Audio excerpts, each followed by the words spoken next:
2024 metų Hyundai Sonata, sidabrinė spalva, kaip matot, lonžironai sveiki, radiatoriai sveiki, lempų nėra, bet gal lempus bus sveikos ir sudėtos į bagažinę. Parsiduoda draudimo kompanijos, lapkričio 20 bus aukcionas, jį kūrėsi ir važiuoja.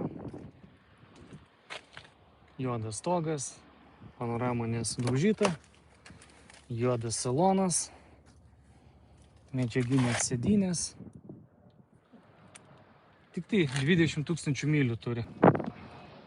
Salonas tvarkingas, didelis ekranas, pabandom užsivesti. Vedasi be problemų mašina. Vadinės panelė, šviesios lubos.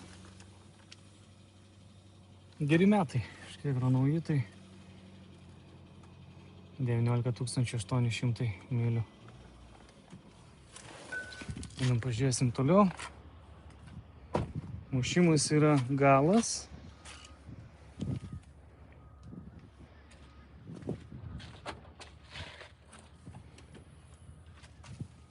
Pasižiūrim atgalinės lempos.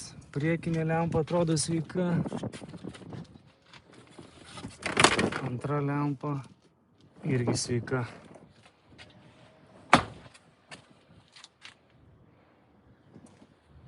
Šitas šonas kažkas pažymėta, bet nelabai matosi, kas yra.